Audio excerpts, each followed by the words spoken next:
Mark, St. Peter's Roman Catholic Primary School. Hello. So I've got the same team in that picture, so we're all right. Yeah. If you're the PE lead as well, I hope you. Yes, afraid I am. Yeah. Not. Yeah. Oh, so Mark, same question I've been asking the others. Paint me a picture of St. Peter's pre-planning for play. Right. When I arrived at St. Peter's, I'll say really, it's amazing grounds. Again, we're very lucky, I think, like some of the other schools with our grounds. Fraction of it used, just the concrete used, and lining up. Probably the children are getting about 20 minutes play, and that play was obviously not good play either. An hour long lunch hour and then just 20 minutes of play. The rest of it, pretty much lining up and eating, was something that didn't sit very well with me. Right, I'm looking forward to. I want to show everybody this video because it starts. Oh, Michael, when I see you now, some children. Sorry. I think you're breaking up a little bit, so I'm going to jump to the video, Mark. Okay. Do it. Everybody enjoy this and have a look, and do write in the chat about all the things that you see on this video that you think, I want that from my school, or why don't all schools do this?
Oh, isn't that just beautiful?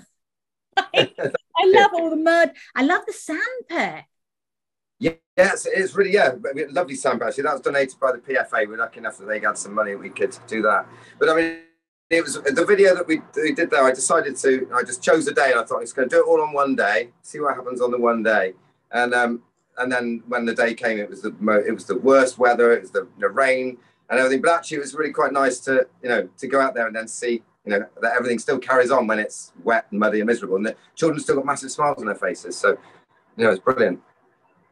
Oh, more than massive smiles. They just look like they're having a ball. Can you tell me, what was the cheapest big change? You made this space of wonder. What was the cheapest that had that kind of spark of wonder?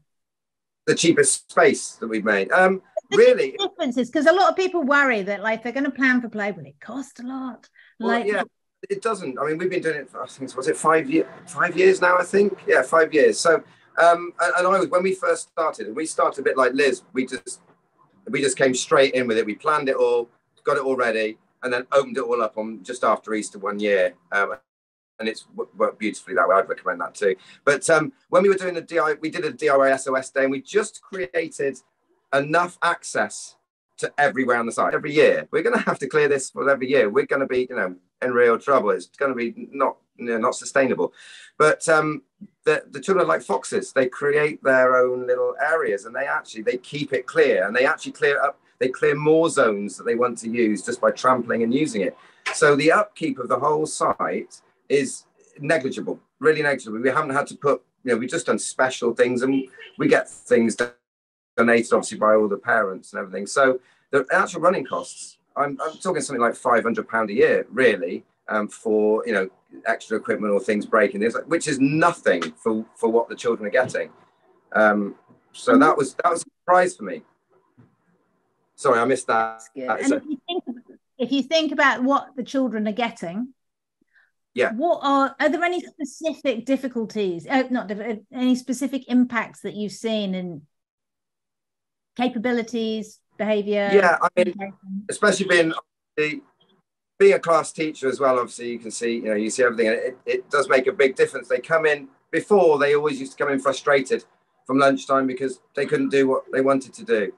Now they come into class, you know, ready to learn because they're not frustrated. They've had it, you know, the odd issues every now and then, but they're not frustrated. They've done what they wanted to be able to do, and sometimes stuff that they didn't even think that they would be able to do. So they come in much more settled and much calmer.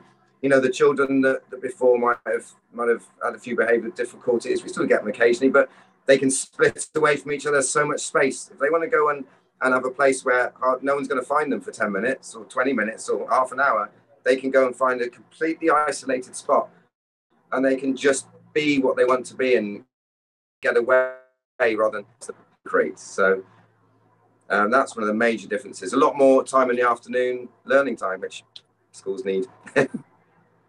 Tell me about that. Why have you got more learning time in the afternoon? Well, because we don't have to spend 15 minutes, 10 minutes sorting out any of their angst that they've come in, and they are ready to learn. So they will get down to their work because they're calm and they're content. So they get down to their work a lot quicker, and you just have it's just a much more, you know, lovely, relaxed, you know, atmosphere. Oh, I love that. If anybody wants to read up on the theories and the science behind why children are more ready to learn when they come back into class after having a fantastic playtime, I do recommend that Opal's literature review from the previous seminar. I'm sure Bethan will stick a link to that into the chat. Mark, you're going to stay around for the Q&A later? Absolutely, yeah. Fantastic. Thank you for chatting with me.